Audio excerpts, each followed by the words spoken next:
भक्तों, ओम नमः शिवाय। श्री शिवाय नमस्तुभ्यम। जय श्री महाकाल। जी हाँ भक्तों, आप सबको भी पता है कि कल सावन का पहला सोमवार है। जी हाँ भक्तों, सावन का सोमवार और सावन का महीना बहुत ही बड़ा और बहुत ही शुभ दिन माना जाता है। पूरे हिंदू धर्म का और सनातन धर्म का सबसे बड़ा महीना माना जाता है सावन।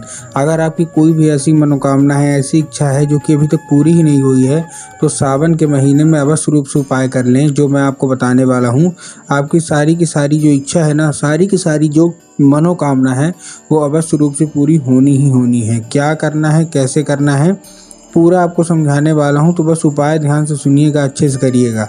अगर आपने आज का ये उपाय ध्यान से सुन के अच्छे से कर लिया तो अवश्य रूप से आपकी मनोकामना पूरी होगी। और सावन के सोमवार को करोगे, पहले सोमवार को, तो सावन खत्म होते होते आपकी सारी की सारी मनोकामना पूरी होनी ही होनी है। ठीक, देखिए बहुत सारे लोगों को इसको फल भी मिला, उनका भी बताऊंगा। और हर एक लोगों का जिनको भी मतलब फल मिला है, हर एक चीज़ का बताऊंगा कि आपको क्या हुआ। देखिए, आपको भी पता है कि पूज्य गुरुदेव की जो कथा होती है ना, आप सबको पता होगा कि पूज्य गुरुदेव की कथा में लाखों की भीड़ आती है, ये आप सबको पता है।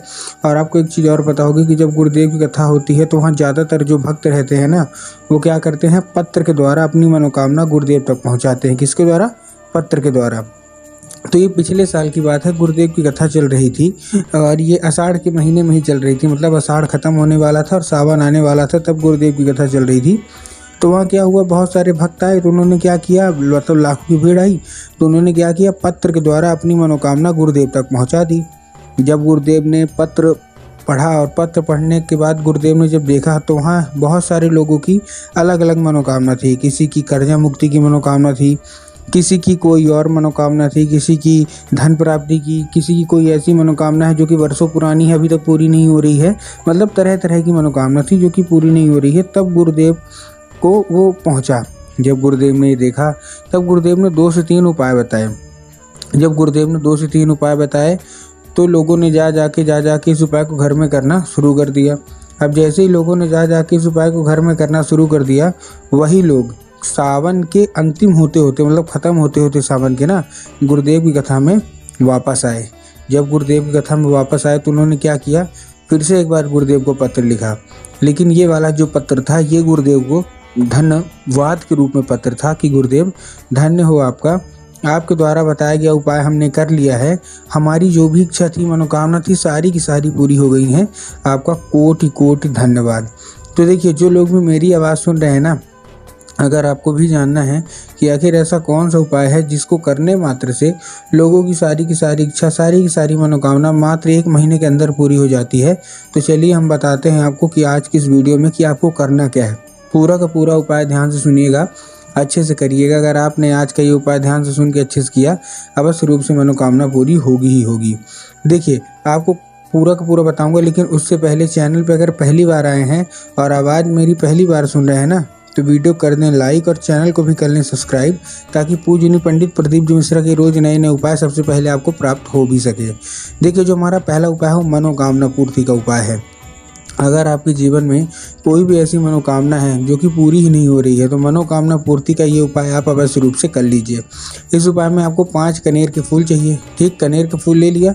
कनेर का फूल लेने के बाद आपको करना क्या है, जैसे आपने 5 कनेर का फूल लिया, आपको पहुंच जाना है सीधा सीधा शिव मंदिर। अब जैसे आप शिव मंदिर पहुंचे, आपको अलग अलग जगह आपको अर्पित करना है। कहाँ कहाँ अर्पित करना है मैं आपको बताता हूँ।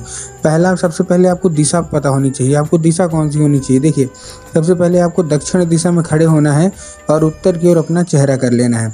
अब देखिए, दक्षिण और उत्तर में बहुत सारे लोग कंफ्यूज होते हैं, परेशान होते हैं कि दक्षिण क्या है, उत्तर क्या है, हमको थोड़ा साफ साफ बताओ। तब गुरुदेव ने बताया कि आप जिस भी शिव मंदिर जा रहे हैं, उस शिव मंदिर का जिधर साइड जलाधारी है ना, उधर साइड अपना चेहरा करके खड़े हो जाइए। ठीक, खड़े हो गए।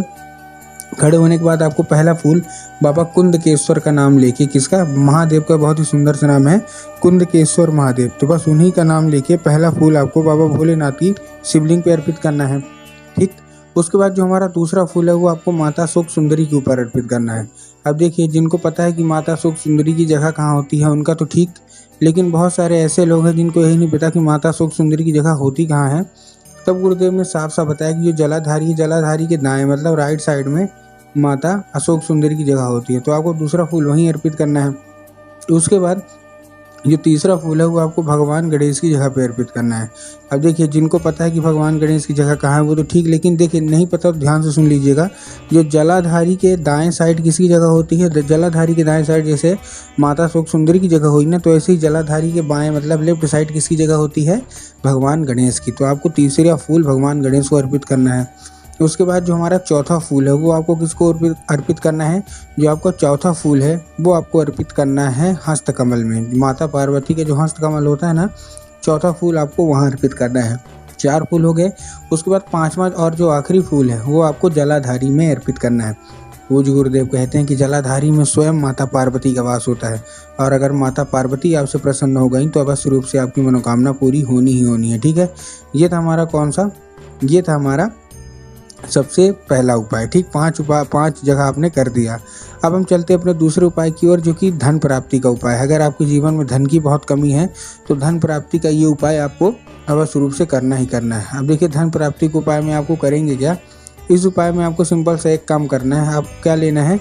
आपको लेना है 1 लोटा जल, 7 बेलपत्र और 2 से 3 बूंद गंगा जल। 1 लोटा जल, 7 बेलपत्र और 3 बूंद गंगा जल। अब जो 1 लोटा जल है, सबसे पहले तो तांबे के लोटे में गंगा जल होना चाहिए। इस चीज़ का आपको ध्यान रखना है। ठीक, और तांबे के लोटे में जल होने के साथ साथ आपको क्या करना है? जो जल है आपके घर का होना चाहिए, ये भी चीज़ आपको ध्यान रखना है। बहुत सारे लोग गलती क्या करते हैं कि घर से खाली लोटा लेके जाएंगे और जाके मंदिर परिसर से जल भर लेंगे, जो कि गलत है। आपको ऐसा नहीं करना। आपको अपने घर से जल भर के ले जाना है और तांबे के लोटे में ले जाना है। ठीक, उसमें 2-3 बूंद गंगा जल डाल लीजिए। डाल लिया। डालने के बाद आपको करना क्या है? जैसे आपने डाल लिया, डालने के बाद आपको उसमें 7 बेलपत्र डालने हैं। अब देखिए, बहुत सारे लोग बेलपत्र कटा फटा ले लेंगे। बहुत सारे लोग एक पत्ती को ही बेलपत्र मान लेते हैं, जो कि गलत है। एक पत्ती के तो कोई बेलपत्र होता ही नहीं है। 3 पत्ती मिलके जो बेलपत्र बनती है ना, वही बेलपत्र आपको लेना है। ठीक, ले लिया बेलपत्र। बेलपत्र कितने? 7। बेलपत्र लेने के बाद आपको करना क्या? उसी लोटे में डाल लेना है और पहुंच जाना है सीधा सीधा शिव मंदिर। अब जैसे ही शिव मंदिर पहुंच गए, शिव मंदिर पहुंचने के बाद आपको क्या करना है? आपके दिमाग में आया होगा कि जाएंगे और बाबा भोलेनाथ के ऊपर अर्पित कर देंगे, जो कि गलत है। आपको बाबा भोलेनाथ के ऊपर अर्पित नहीं करना। आपको कहाँ अर्पित करना है? आपको अर्पित करना है माता अशोक सुंदरी की जगह पे। अब देखिए, आपको मैंने अभी अशोक सुंदरी की जगह बताई ना, बस आपको वहीं चुपचाप अर्पित कर देना है। बस एक चीज़ का ध्यान रखना है कि जब जल अर्पित हो जाए, तो जल अर्पित होने के बाद बेलपत्र अर्पित नहीं होनी चाहिए। बस जैसे जल अर्पित हो जाए, जल अर्पित होने के बाद वो बेलपत्र आपको उठाना है लोटे से और बाबा भोलेनाथ के ऊपर अर्पित कर देना है। पूज्य गुरुदेव कहते हैं कि सावन के पहले सोमवार के दिन ये कर लीजिए। आपकी इसके पहले वाला उपाय करेंगे तो मनोकामना भी पूरी हो जाएगी, और दूसरा उपाय करेंगे तो आपके जीवन में जितनी भी धन की कमी है, धन की मतलब समस्या है, वो सारी की सारी दूर होनी ही होनी है। ठीक, तो उम्मीद करता हूँ आज के जितने भी उपाय मैंने आपको बताए सारे के सारे समझ में आगे होंगे। उपाय अच्छे लगे हो तो कमेंट बॉक्स में हर हर महादेव अवश्य रूप से लिख दें, और आप सबको सावन की हार्दिक शुभकामनाएं।